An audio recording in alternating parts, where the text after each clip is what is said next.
CBSE द्वारा second book के first chapter में जो न्यू टॉपिक्स ऐड किए गए हैं उनके बारे में आज क्लास होगी। टॉपिक्स के बारे में ध्यान से समझ लो कि टॉपिक्स है क्या न्यू फर्स्ट चैप्टर, और फर्स्ट चैप्टर का नाम क्या है? राष्ट्र निर्माण की चुनौतियां। उसमें क्या क्या न्यू टॉपिक्स ऐड किए गए हैं। पहला कि परिचय बताना है पटेल जी के बारे में। दूसरा, स्वतंत्रता आंदोलन में भूमिका, पटेल जी की क्या भूमिका रही है।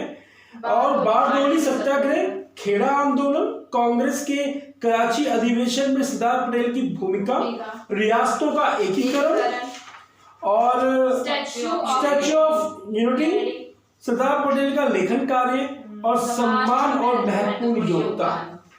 ये कुछ पॉइंट्स हैं जो सीबीएसई ने न्यू टॉपिक्स करके ऐड किया है फर्स्ट चैप्टर के अंदर। अब कोई कुछ नहीं बोलेगा, मेरी बातों को ध्यान से सुनते रहना, जहां पे कुछ पूछना हो तो मुझसे पूछ लेना, ठीक है। उपिकाय में पटेल तथा राष्ट्रीय एकता। क्या भारत के प्रथम उप प्रधानमंत्री और गृह मंत्री कौन थे? पटेल जी। और कब से कब तक? 15 अगस्त 1947 से 15 दिसंबर 1950 तक इस पद पर रहे। तो ये याद करना है।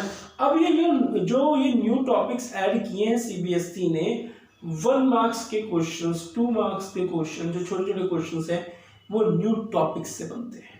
नेक्स्ट कह रहा है कि जन्म 31 अक्टूबर 1875, बस ये तक, आगे पढ़ने की कोई जरूरत नहीं, जो लिखा हुआ है इसके अंदर। मृत्यु 15 दिसंबर 1950, जब उनकी 75 वर्ष की उम्र हो चुकी थी तब उनकी मृत्यु हो गई। राष्ट्रीयता उनकी भारतीय थी। राजनीतिक दल भारतीय राष्ट्रीय कांग्रेस, बहुत पुराना दल, हालांकि मोदी जी के आने के बाद इसका अस्तित्व खत्म हो गया है। और पेशा वकालत, राजनीति, ठीक है, जो उनका पेशा था। ये 2 चीज। परिचय में और कुछ है इसके अंदर, ध्यान से देखना। क्या सरदार वल्लभ भाई पटेल का जन्म 31 अक्टूबर 1875 को गुजरात में हुआ। कहां पर? गुजरात में। और महात्मा गांधी के विचारों से प्रभावित होकर उन्होंने भारत के स्वतंत्रता आंदोलन में भाग लिया। किसके विचार से प्रभावित थे? महात्मा गांधी के विचारों से ये प्रभावित थे और प्रेरित थे। तो इन्होंने भारत के आंदोलन में अपना सहयोग दिया। क्या उन्होंने लंदन जाकर बैरिस्टर की पढ़ाई की और वापस आकर अहमदाबाद में वकालत करने लगे। बैरिस्टर मतलब कि वो जो होता नहीं, ये वकील वकालत। अगर मैं कहूं तो कि इंग्लैंड में स्पेशल कहा जाता है कि न्यायालय के अंदर बहस करना। बैरिस्टर बाबू, एक करके सीरियल भी बैरिस्टर बाबू, वो इंग्लैंड में पढ़ने जाता है वो। तो वकालत, उसमें वकालत, पेशा वकालत में कहा जाता है बैरिस्टर, ठीक है। तो ये वर्ड जो बैरिस्टर वाला वर्ड है, तो इसको ध्यान से आप लोग, ठीक है। तो आगे बढ़ता है, कह रहा कि आप सरदार पटेल के नाम से लोकप्रिय एक भारतीय राजनीतिज्ञ, ठीक है। ये अपन का परिचय हो गया, छोटी बात, मगर इसमें याद रखने वाले पॉइंट्स याद रखने चाहिए। नेक्स्ट, स्वतंत्रता आंदोलन में भूमिका इनकी, ध्यान से समझो पॉइंट को। क्या स्वतंत्रता आंदोलन में सरदार पटेल का पहला और बड़ा योगदान 1918 में खेड़ा संघर्ष में था। अभी खेड़ा संघर्ष था क्या? एक युद्ध था? नहीं, एक सत्याग्रह, अगर मैं एक आंदोलन था। खेड़ा की खेड़ा सत्याग्रह गुजरात के खेड़ा जिले से में किसानों के का अंग्रेज सरकार की कर वसूली के विरुद्ध एक सत्याग्रह था, कर वसूली के खिलाफ, ठीक है। इस सत्याग्रह, इसे प्रथम असहयोग आंदोलन भी कहा जाता है। अभी इसके बारे में पढ़ेंगे, मेरे साइड में लिखा हुआ था कि किसानों पर जो कर वसूली का बोझ डाला जा रहा था उसके लिए ये संघर्ष आंदोलन हुआ था, कि ये किसानों के लिए था कि खेड़ा, गुजरात के खेड़ा जिले के अंदर जो किसानों के ऊपर अधिक टैक्स वसूलने के लिए सरकार बातें कर रही थी, उनके खिलाफ ये आंदोलन, ठीक है। आगे कह रहा है तो 1918 में इनका एक संघर्ष, अगर मैं कहूँ, भूमिका रही। अब इन्होंने 1923 में हुए बारदोली सत्याग्रह में किसान आंदोलन का सफल नेतृत्व भी किया। ये भी सेम डिट्टो था, ये भी कर्ज को लेकर, टैक्स को लेकर था। 22 गुना से 30 गुना के करीब टैक्स कर दिया गया। और इनका नेतृत्व सरदार वल्लभ भाई पटेल, यानी कि उस किसानों के लीडर का अगर मैं कहूँ नेतृत्व किया तो किसने किया? सरदार वल्लभ भाई पटेलों ने। और उनको उस आंदोलन में जीत भी प्राप्त हुई। तो यहाँ पे 2 वर्ड अच्छा है, खेड़ा आंदोलन और बारदोली आंदोलन, सही हो, ठीक है। तो इस दोनों वर्ड पे अंडरलाइन कर लो जरा। खेड़ा आंदोलन कब हुआ और बारदोली सत्याग्रह कब हुआ? 1 मार्क्स के लिए मोस्ट इंपॉर्टेंट।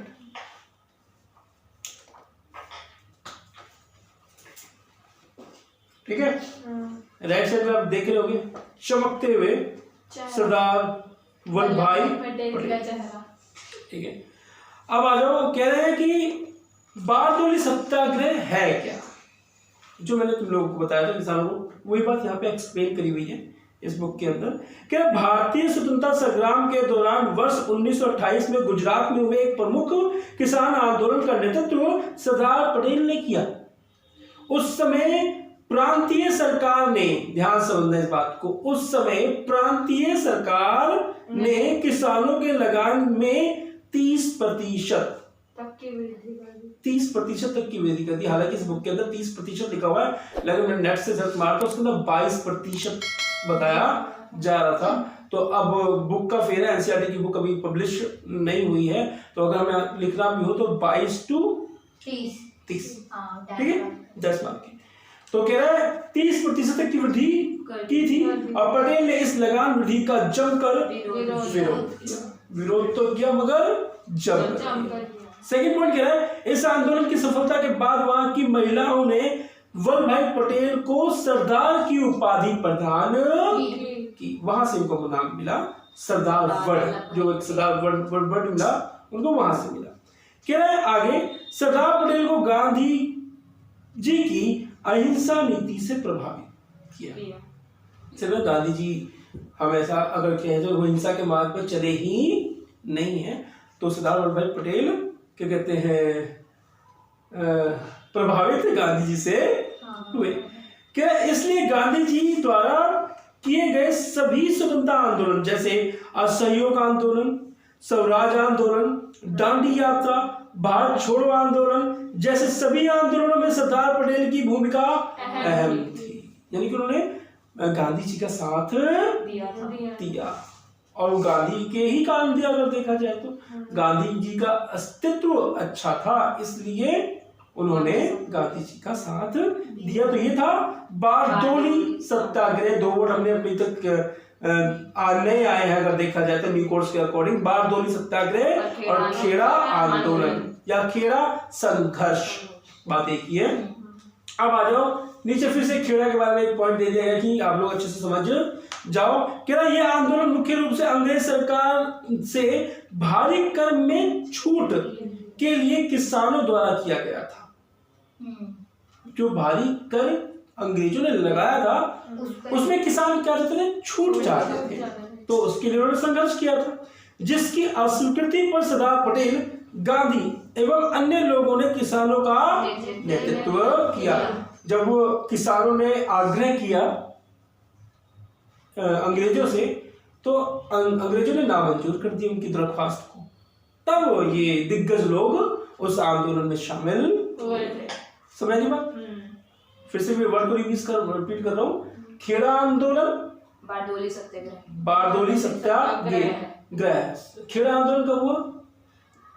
1918 में, और बारदोली सत्याग्रह 1928। 1928 के टिप्स पे याद करो, मतलब अच्छा रहेगा, बहुत अच्छा रहेगा। आगे आ जाओ। कांग्रेस के कराची अधिवेशन में सरदार पटेल की भूमिका। खेड़ा आंदोलन का वो कहाँ डेट लिखा है? थर्ड पॉइंट जो है वो कैसे मेन पॉइंट जो तभी मैं कहता हूँ अंडरलाइन इसको करो, देखा पॉइंट को फिर से रिपीट करता हूँ। कांग्रेस के कराची अधिवेशन में सरदार पटेल की भूमिका। 29 मार्च 1931 में कराची में किए गए कांग्रेस अधिवेशन में गांधी इरविन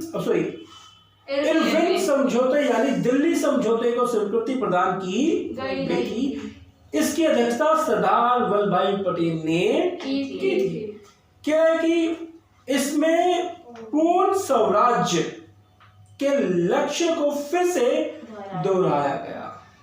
पूर्ण स्वराज के लक्ष्य को, ये हमारा फिर से जो लक्ष्य है उसको दोहराया गया तथा भगत सिंह, राजगुरु व सुखदेव की वीरता और बलिदान की प्रशंसा की गई।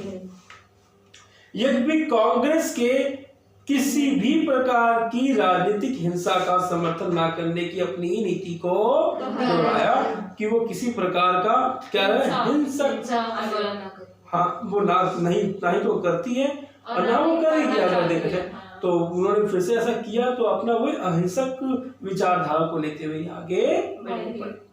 रियासतों का एकीकरण मोस्ट इम्पोर्टेंट सरदार वल्लभ भाई पटेल के लिए ओल्ड सिलेबस में भी इसके बारे में दिया हुआ है। शायद इसके अंदर कुछ नए पॉइंट्स हो जो हमें जानने को मिले। ध्यान से देखना, रियासतों का एकीकरण। देश की स्वतंत्रता के पश्चात सरदार वल्लभ भाई पटेल उप प्रधानमंत्री के साथ प्रथम गृह, देख लो आप उपाधि यहाँ पे देख लो, प्रथम गृह सूचना तथा रियासत विभाग के मंत्री बने।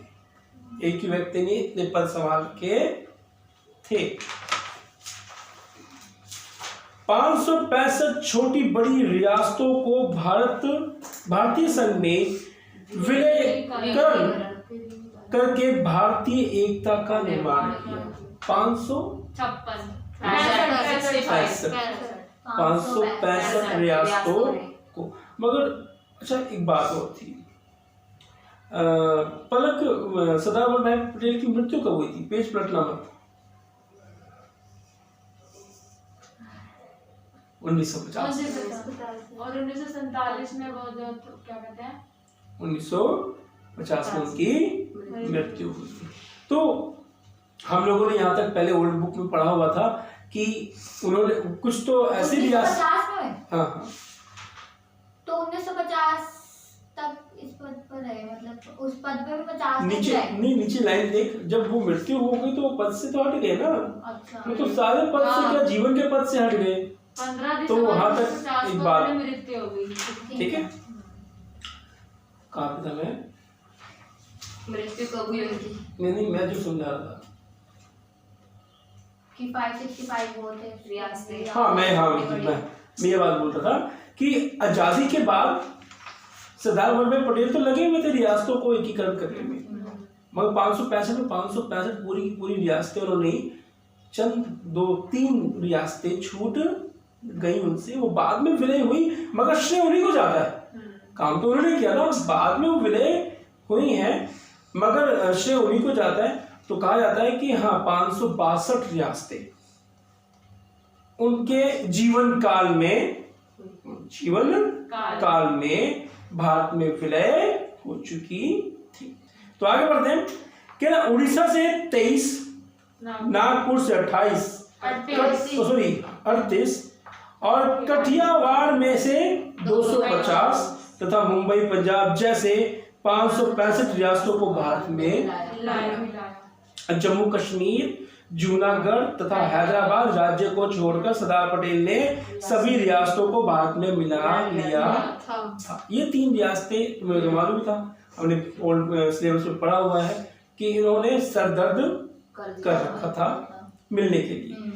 इन तीनों रियासतों में भी जूनागढ़ को 9 नवंबर 1947 को भारतीय संघ में मिलाया गया और जूनागढ़ का नवाब पाकिस्तान भाग गया था। अब हैदराबाद की बात आती है कि हैदराबाद भारत की सबसे बड़ी रियासत है। सही बात है, हैदराबाद नवाबों का देश है। तो अगर देखा जाए तो अनेक देश के नवाबों का शहर है। तो कह रहा है कि हैदराबाद भारत की सबसे बड़ी रियासत थी। वहां के निजाम ने पाकिस्तान के प्रोत्साहन से स्वतंत्र राज्य का दावा किया था। प्रोत्साहन का मतलब सपोर्ट कर रहा था पाकिस्तान, तो किया और अपनी सेना बढ़ाने लगा। हैदराबाद में काफी मात्रा में हथियारों के आयात से सरदार पटेल चिंतित हो गए। अंततः 13 सितंबर 1948 को भारतीय सेना हैदराबाद में प्रवेश कर गई और 3 दिन बाद निजाम ने आत्मसमर्पण कर भारत में विलय प्रस्ताव स्वीकार कर दिया। इस डेट को अंडरलाइन करो 1 मार्क्स के लिए। 13 सितंबर 1948 को भारतीय सेना हैदराबाद में प्रवेश करी। और किसके लिए करी? निजाम को हरा के हैदराबाद को विलय करवाने के लिए। अब statue of unity most important नया टॉपिक है। क्या स्टैच्यू ऑफ यूनिटी भारत के प्रथम उप प्रधानमंत्री तथा प्रथम गृह मंत्री सरदार वल्लभ भाई पटेल को समर्पित एक स्मारक है। स्टैच्यू ऑफ यूनिटी भारतीय राज्य गुजरात में स्थित है। ठीक है, तीनों लाइन इंपॉर्टेंट है, मोस्ट इंपॉर्टेंट है। अगर मैं कहूं तो ये विश्व की सबसे ऊंची प्रतिमा है जिसकी लंबाई 240 मीटर है। इसके बाद विश्व की दूसरी सबसे ऊंची मूर्ति चीन में स्प्रिंग टेम्पल बुद्ध की है जिसकी ऊंचाई 208 मीटर है। यानी कि भारत ने अपना नाम स्मारक में भी कर लिया मुकर। ठीक है, और ये लेखन को करने की जरूरत नहीं, कुछ खास नहीं है। लास्ट पॉइंट, और इसी के साथ ये न्यू टॉपिक खत्म हो जाएंगे। और कुछ अगर डाउट्स हो तो मुझसे नेक्स्ट क्लास के अंदर पूछ लेना, हम डिस्कशन कर लेंगे। लास्ट टॉपिक सम्मान और महत्वपूर्ण योगदान। क्या स्वतंत्र राष्ट्र में सरदार पटेल ने एकीकरण का मार्गदर्शन किया। दूसरा, अहमदाबाद में हवाई अड्डे का नामकरण सरदार वल्लभ भाई पटेल अंतर्राष्ट्रीय विमान क्षेत्र रखा गया। ये भी 1 मार्क्स में इंपॉर्टेंट है। गुजरात के वल्लभ विद्या सागर में सरदार पटेल विश्वविद्यालय की स्थापना की गई। महात्मा गांधी ने उन्हें लौह पुरुष की उपाधि दी थी। सन 1991 में मरणोपरांत भारत रत्न से सम्मानित किया गया। भारत रत्न, अब भारत रत्न जीवित व्यक्ति को भी मिलता है, मरणोपरांत व्यक्ति को भी मिला जाता है। और थोड़ी सी जीके का बता दूं तो 1 साल में 3 व्यक्ति को भारत रत्न दिया जाता है। 3 व्यक्ति, वो 3 व्यक्ति ऐसे चुनने होते हैं जो देश के लिए जिन्होंने बहुत कुछ किया, जो देश के लिए अच्छा काम करते हो, उन 3 लोगों को चिन्हित किया जाता है और उनको भारत रत्न दिया जाता है। गेम्स में भी मिलता है। हाँ, पुरुषोत्तम करके एक नाम कोई था, उसको मिला था भारत रत्न। मैंने उसमें फिजिकल में पढ़ा। सचिन तेंदुलकर भी भारत रत्न। नहीं, मेरा कहना होता है पान की शेप में होता है। अगर मैं पान की शेप में होता है, बहुत ही प्यारा लगता है। और ये अवार्ड मिलना अपने आप में एक गर्व, सम्मान।